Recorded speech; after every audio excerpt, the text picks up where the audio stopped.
Bien, pour cette partie émotion, j'ai choisi une citation de Victor Hugo qui nous dit les mots manquent parfois aux émotions. Je suis tout à fait d'accord avec lui. Donc c'est pour ça qu'en fait j'ai pas choisi l'option traditionnelle d'une thérapie classique où on va utiliser juste le langage verbal. Moi je trouve ça franchement ennuyeux quoi. Donc j'ai choisi la médiation créative.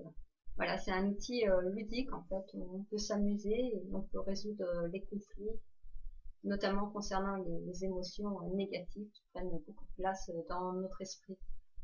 Alors très souvent, voilà, on prend soin de nous, hein, on va chez le coiffeur, on fait un petit coupe sympa, une coiffure, voilà, on va se faire masser, ça, c'est super agréable. On peut aller faire du sport, on peut partir en week-end. Euh, on peut s'organiser tout un tas de petites choses sympas dans notre vie, c'est chouette. Mais par contre, on se retrouve dans une réalité aussi où on est confronté à notre état d'esprit. Et quand il y a des choses négatives qui nous arrivent, eh ben, le mieux c'est de pouvoir s'en débarrasser en fait en ne gardant que le meilleur. Et pour moi, la créativité permet ça. Donc voilà, moi ce que je vous propose en fait, c'est d'utiliser le jeu pour pouvoir identifier ce qui se passe en nous, c'est-à-dire mettre du sens. Alors quand je parle de médiation créative, c'est pas très clair sûrement, donc je vais préciser que ce sont ce qu'on appelle des petits dessins hein, tout bêtes avec des crayons de couleur, des crayons à papier, de la gouache, c'est ce que j'utilise principalement. Et n'empêche que ces petits dessins vont pouvoir nous permettre en fait de mettre du sens sur ce qui se passe dans nos processus inconscients, parce que c'est bien ça qui dérange, ce dont on a conscience, on croit avoir conscience, nous permettent pas en fait de régler le conflit qui s'est installé et qui est dû à une situation antérieure en fait. C'est juste un conflit qui est réactualisé. On le connaît, il est confortable, un peu comme une situation hypnotique dans laquelle on la connaît, donc on s'y colle en fait, c'est confortable, on connaît cette situation. Donc l'idée c'est vraiment par cet outil de mettre du sens sur ce qui se passe en nous. Alors voilà, moi j'ai fait ça et vraiment j'ai passé 3 années à étudier tous nos processus.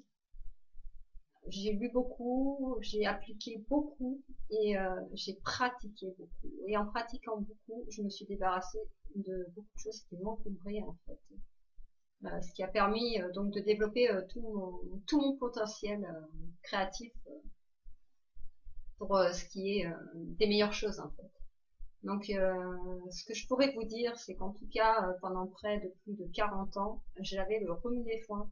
Franchement, c'est pas cool quoi d'avoir le rhume des foins, on passe son temps à éternuer, on a les yeux qui grattent, on pleure, on a la tête secouée à chaque éternuement, on en fait plein dans la journée. Voilà, c'est juste horrible. Alors on m'avait proposé de prendre des cachets, hein, bien sûr, ça c'est la méthode, on va dire, traditionnelle, voilà, avec ses effets secondaires, complètement endormi, aplati. Donc ça, j'ai pas voulu, j'ai testé pendant une année et après je me suis dit bon, tant pis, je les prends plus. Voilà, je trouverai un autre moyen. Donc en faisant ces médiations, à un moment, j'ai pu identifier dans mon passé un point qui m'avait échappé dans mon inconscient et qui a fait que du jour au lendemain, je n'ai plus du tout eu ce rhume des foins, je suis complètement débarrassée. Franchement, c'est top. Il y avait quelques autres trucs aussi où je me rongeais les ongles. Voilà, j'étais obligée de mettre mes mains dans une petite cuvette d'eau avec de l'eau salée pour détendre la peau. Franchement, voilà, ça aussi, c'était pas top. Je m'en suis débarrassée. J'avais, soi-disant, hein, dans mon processus, des problèmes de circulation de sang. Quand j'allais au soleil, je grillais total, je prenais des coups de soleil. Ça aussi, ça a disparu. Je n'ai même plus de crème solaire en fait. J'ai trouvé un autre moyen et je peux rester au soleil des heures sans problème. Euh, Qu'est-ce que j'avais encore? J'essaie de me rappeler hein, de ce que j'avais avant, parce que maintenant j'ai un peu oublié, je suis dans une autre façon de vivre. Ah oui, j'avais la phobie, j'avais une grande peur en avion, j'étais cramponnée au siège, j'avais des sueurs froides, j'étais super flippée en fait. Euh, voilà, maintenant tout ce que je peux dire, c'est aussi que j'ai pu identifier ce qui se passait au niveau de cette peur et que l'année dernière, ou il y a 2 ans en fait, j'ai pris des cours de pilotage. Voilà, je suis montée à bord d'un avion et j'ai piloté toute seule un avion. Franchement, voilà, c'est génial. Qu'est-ce que je pourrais dire? Alors, je fouille, hein, je suis là avec vous en train de vous parler, je suis dans ma mémoire. Ah oui, les manèges. Je pouvais même pas monter dans un manège qui allait super haut, pareil, parce que j'avais peur. Maintenant, je monte dans tous les manèges, je me régale, c'est du vrai bonheur. J'ai fait du parapente, du saut en parachute.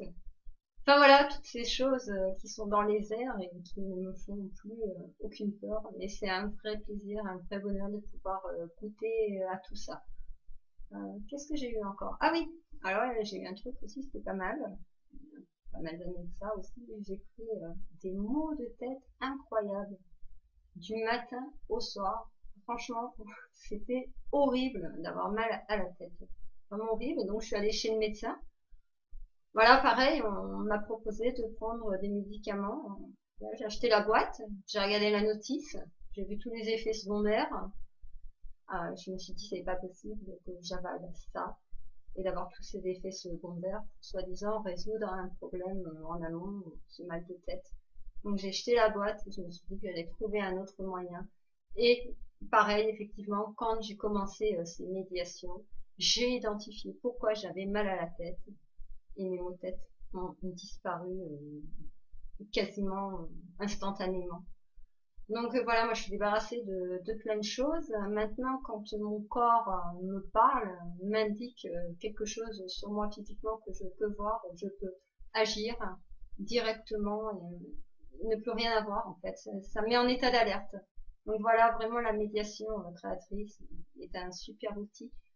Ce que je vous propose, c'est vraiment de faire donc un nettoyage de vos pensées pour identifier tout ce qui ne va pas chez vous, y mettre du sens et voilà, de pouvoir guérir de notre maladie, qu'elle soit psychique ou physique, et surtout, surtout ce qui est le plus important, pouvoir développer tout notre potentiel créatif, en fait, au meilleur sens du terme, c'est-à-dire tout ce qui nous fait plaisir, tout ce qui est beau, tout ce qui nous réjouit, qui nous va bien, et on peut avec cet outil avoir regorgé d'idées, voilà, pour faire tout ce dont on a envie, atteindre ses objectifs, aller de mieux en mieux. Plus on va mieux dans sa tête, mieux on va dans son corps et vice versa. C'est un tout, c'est ce qu'on mange, c'est ce qu'on pense et de la manière dont on le pense. Voilà, donc vraiment, je vous invite à faire au moins une dizaine de séances de manière à pouvoir vous transformer, voir ce qui se passe en fait, ce qui se répète, ce qui revient. Euh, c'est vous qui allez analyser. Moi, je vais être juste un conducteur en fait. Entre vous et moi, on va réaliser un objet ou un dessin. Ça va être la base de travail. Et vous allez pouvoir voir ce qui se passe chez vous. Moi, je vais vous entendre, pas de la même façon que vous, bien sûr. C'est tout l'intérêt. Je vais capter ce qui est important et je vais vous le renvoyer à travers ces ateliers de médiation.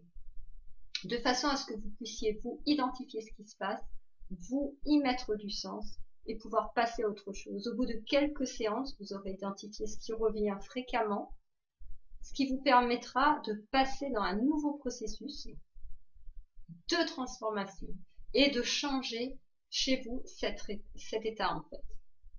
Voilà, donc moi je vous invite à faire, je vous offre en fait une première séance pour qu'on puisse avoir en fait un entretien, vous et moi, et puis à ce moment-là, je pourrai vous conseiller ce qui sera le meilleur pour vous.